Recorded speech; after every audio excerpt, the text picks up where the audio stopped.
Hello everybody and welcome back to my channel. Opus 15 has officially dropped and let the the set review begin. Now I have read a couple of these. I am very excited to talk about all of these cards. This video in particular is going to be starting off with water. I am super excited for all of the water cards.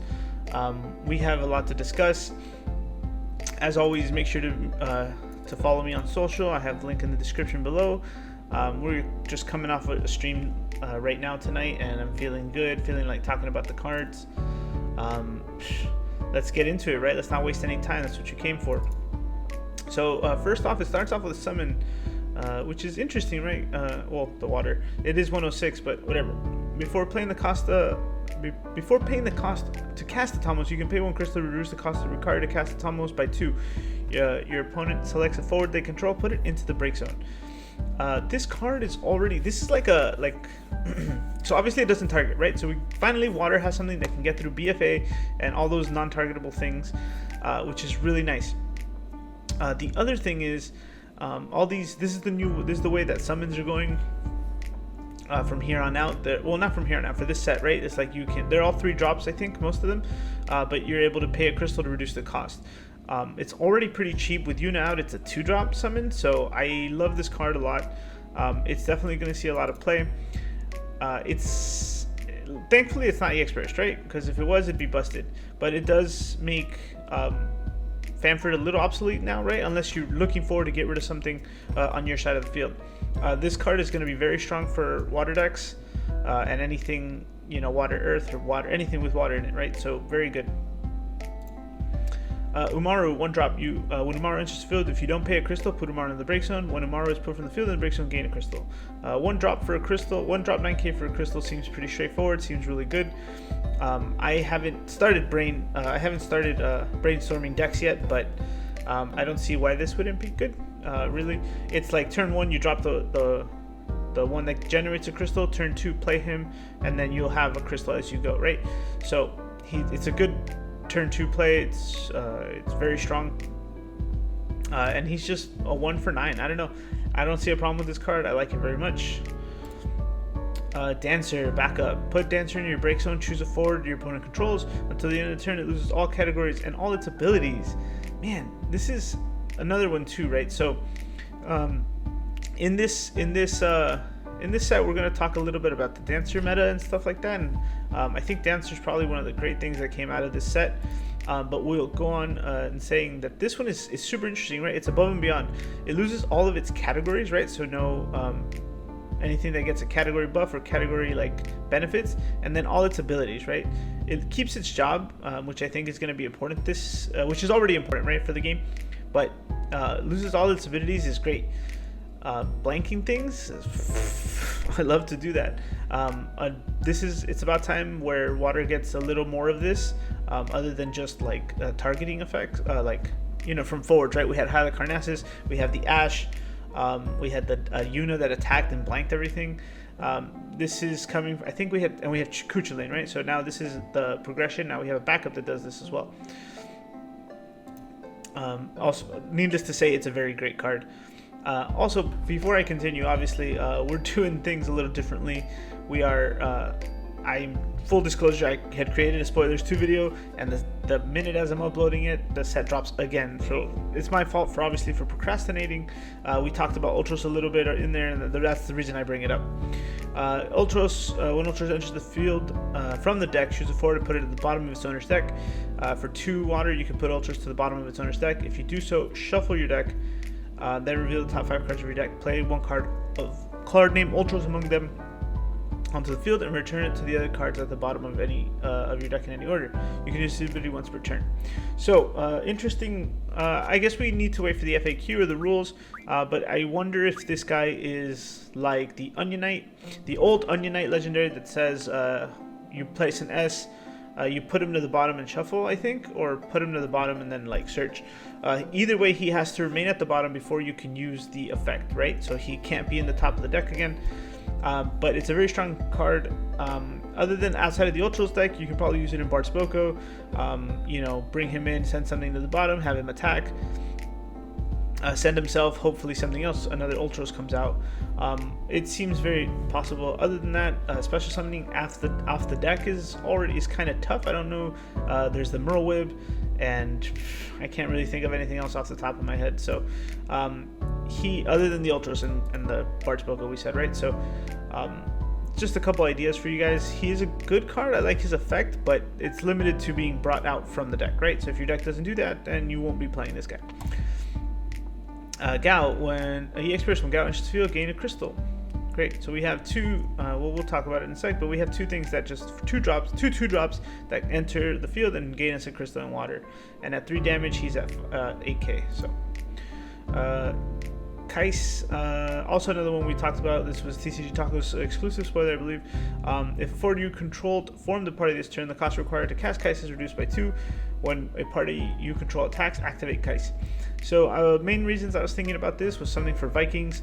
Oftentimes aggro decks usually end up having a party attack to get over one card. Sometimes if when our opponent like puts roadblocks for the decks, so we don't completely win in 2 turns. But Kais lets us get through. Will help get us through that game. It's a pretty standard 2-drop as well, and when a party controls activated, I like that idea a lot. Being is that we have a lot of new cheap summons in this set, and Mashiri and Yuno are going to be a thing, obviously in mono water. So just being able to cast something, party attack, and then have the ability to recast, cast other summons or extra summons this turn is going to be very good. Shinryu Celestia. Shinryu Celestia is also card named Celestia in all situations. When Shinryu Celestia enters the field, you may put one character you control into the break zone. When you do so, choose a forward. It loses 7,000 power. When a category type bow character is put from the field of the break zone, choose a forward. It loses 3,000 power. So we already know Type O has a lot of stuff in water. A couple things, right? There's Endoria, there's other Celestias, there's Suzuki, and then King of Concordia and some other random stuff, right?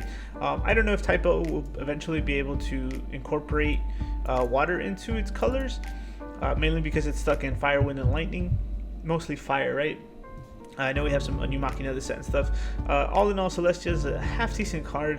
Might be really good for limited, because as you can, the problem is here that I have with this card is unfortunately it is a rare. So what that means is that it doesn't have the luxury of double effects, right? What I mean by that is when it enters and or attacks, right? You may put a character. So it's a one-time thing. If you don't choose not to activate it, then he's just an AK 4-drop, pretty standard. And eventually, if other typos leave, you can reduce something. So we'll see what the deck builds out to. For right now, it's an okay card. Strago. So we got a lot of 6 stuff in water again. Before it was just Mog, Gao, Realm, but now we have new versions of them all. So 6 is pretty much all over fire, ice, water, and I think there's some wind in there too, right? Choose a forward your opponent controls. For a crystal tap, choose a forward return, so it's on your hand, draw a card. If it wasn't your opponent controls, it'd be a lot better. I don't like forwards that rely this 3/7 forwards that need to wait a turn to do stuff is just really painful sometimes, right? They don't really live that long, and it's hard to justify them. So that's why that Ysail or whatever never made it into a deck last set. It was just 3-drop 7k, bring in something else. No, that's not happening. Eso no se hace. But whatever, maybe he'll live a turn or not. I prefer the other Strago too anyway.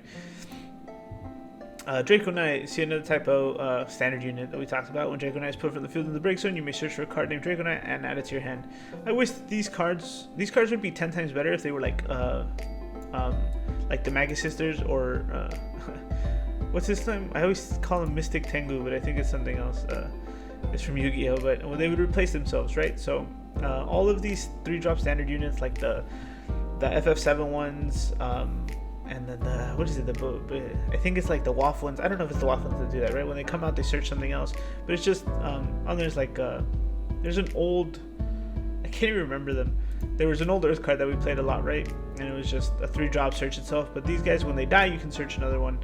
It's not enough, right? Unless you're playing it with the Celestia Dragon thing there. Again, I'm talking about unlimited. Probably not going to make its way through a deck. Pinello, I believe we talked about already in the spoilers video, but it is what it is. Ability costs less for each Sky Pirate you control. Select one of the following. Choose a drop Sky Pirate for them against cannot be chosen by your opponent's summons or abilities. Choose a 4 that loses 3,000 or draw a card. Half decent. The prompt's name is Pinello. You have to choose between this, a double job 2-drop water, or your searchers for Sky Pirates, right? So enough of that. I know I wanted to just, knock out all the good stuff. That's why I like doing it my old way, but I can't waste time anymore, guys. I'm sorry. I gotta do it this way. Hilda, EX Burst. I believe this was Matisky's. I want to say this was Matisky's spoiler. When Hilda enters the field, draw a card. 4-drop EX Burst. We like this. Princess, searchable, category 2. And at 5 damage, you may play a 3-drop from the break zone. Very good. As the water EX Burst counts continue, this one will definitely see play. As far as 3 drops or less, everyone's playing Sarah and Sophie anyway. And then maybe Yunas and things like that. The Viking deck might do something like this as well. It should be fine. It is a playable card. It's very good. It's as playable as Merlweb, Gramps, and any of the other Batteron, and any of those 4 other 4-cost water backups. Reprints. We haven't talked about this yet because this is the first video that I'm doing. So the fact that every color got a reprint and the set is 140 cards leads me to believe that there is hope for official play, right? And then they're gonna need, because the last time we had this set, last time we had tournaments that had reprints, they were invokers and I believe like the Opus 1 summons. Now we're getting Opus 9 summons. Just gives me hope for drafting and draftable possibilities for the set. So you know what this card does. I don't need to talk about it. Blue Worm, when he enters, draw a card, and then until the end of the turn he becomes a 4/6k. At the end of the turn, break it. You can only use this ability once per turn. I'm pretty sure this ability once per turn refers to just one Blue Worm. I mean this Blue Worm, not every Blue Worm. If you have 3 Blue Worms, I'm pretty sure you can still play all 3, but we'll wait for the FAQ, obviously. And then I like that he's a 2-drop draw card too. So I don't know, monsters. I like these versions of the monsters because they're not forged right away. I don't like them when I'm not able to control that. So for that reasons, I think Worm is a half decent card.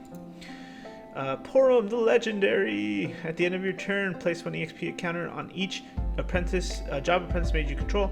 For each EXP counter placed on Porom gains 1,000 power. Choose a forward if cost 5 or less. For 0, obviously, it loses abilities until the end of the turn. For 3 or more XP counters are placed on Porom, its power becomes 1,000 to the hero.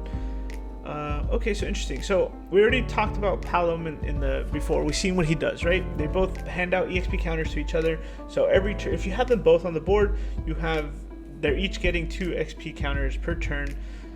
And then eventually they'll be in 2 turns, right? The end of each of your turns, right? So 2 of your turns, assuming they survive, they're going to go from 4 to 6. Assuming they survive, you should have a half decent board that can handle a couple things. Obviously, the idea is for Porom to reduce, and then Palom to pop, right? And then they're just going to get bigger and bigger and bigger. We have EX searchers for this. We have they can bring themselves out into this version. They're pretty cheap. They're both legendaries. I imagine Kageyama has plans for these, or expects us to make them up. But I like where they're going, so we'll see where this leads us. I like it for now. We were skeptical, right? Because we never saw what with the Palom, and as far as I know, I'm okay with what they are now. Mind Flayer, the best card in the set. I know we talked about it, but we were right. Look at the top 2 cards of your opponent's deck. Remove 1 card from the game and put the other at the bottom of your opponent's deck. You can cast the removed card as though you owned it without paying its cost this turn. This is absurd value. This is like wool value, right? If I steal your Ned off the top of your deck, I'm going to cast Ned for free. If I steal Braska, if I steal Stern, if I steal your anything I want, your summons, your backups, I can cast it for free. I love it. In a world where you play this and a lot of summon recursion, Yuna, Mashiri, you're going to be casting this over and over and over again, disrupting your opponents. This is, again, by far, I think, the best card in the set. I know it's pretty early to say that. We've only gone through one of these reviews, but we've read all the cards. This is gonna disrupt a lot of opponents' plays, and it's a summon that could potentially like change games. So get 3 of these, hold on to them. I wish it was full art. I might get lucky, right? It is character illustration, so who knows, right? Is there full art? Somebody needs to tell me. Mayakov, we talked about this, the dancer meta. When he comes out, you may play a job dancer card 3 or less from your hand to the field, and then your dancers you control cannot be chosen by your opponent's abilities. Solid card. Remember, as of right now, we have backups mostly, and I think there was some new forwards revealed. I don't remember them all at the moment, but the dancers are very strong. It's only going to get better, as far as I know. I wasn't expecting something like this, but Dragoons had their time. Summoners are still working on it, but we have monks and dancers, right? All the FF11 and FF14 extra jobs. Mog 6 used to be my favorite card, and then now we have a new one. This is the legendary, by the way. When Mog 6 enters the field, you may pay a crystal. When you do, draw 2 cards and then discard 1 from your hand. At the end of each of your turns, choose up to 1 forward other than Mog 6. During this turn, if you have drawn 4 more cards, you return to his owner's hand. If you've drawn 6 or more, put it in the break zone. I like its effect. It's very control-y, right? I don't know how I feel about drawing so many cards, honestly. But the thing is, I guess it's choose up to 1 card. Choose up to 1 forward, right? You can choose none.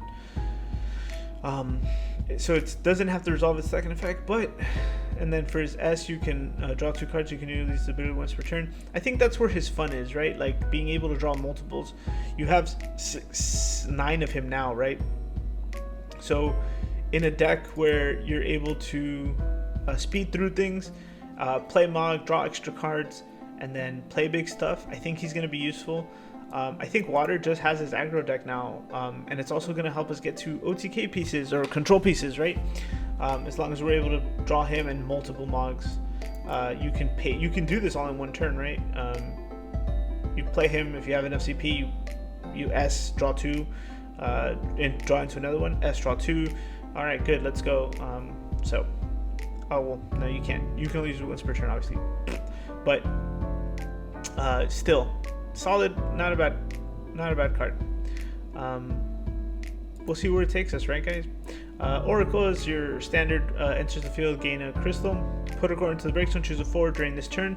The next damage dealt is reduced by 1. You can only use the ability during your turn. I hate it when they do that. That's really unfortunate that it's only during your turn. But whatever. This card's obviously going to see play because it generates crystals for water.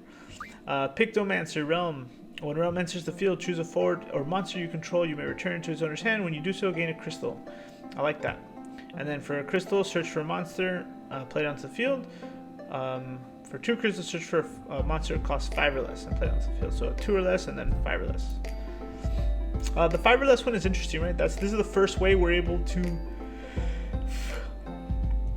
bring monsters out from the deck, and of such a high cost, right? I don't know, other than X-Ray, right, and Water, I wonder what other monsters 5 or less we could abuse this into. It's a little slow, again, we talked about this, 3 to 6, but we'll figure it out. I'm sure someone will figure this out. These cards are too good. Lunafrey. If you don't control a card named Noctis forward, Lunafrey cannot attack or block. Seems useful. When Lunafrey enters the field, choose a category 15 forward other than Lunafrey you control. As long as Lunafrey is on the field, it gains 2,000 power, and this forward cannot be chosen by your opponent's summons. Okay, so not bad. Unfortunately, it sucks that Lunafrey is stuck in the 15 category, and she's not really useful outside of that. That's all I can say. I don't know. We have a bunch of new Kingsglaives guys and a new Noctis, but I don't know if I like this at all. We'll see. She's cheap. She might get in there with the new Noctis as well, the light one.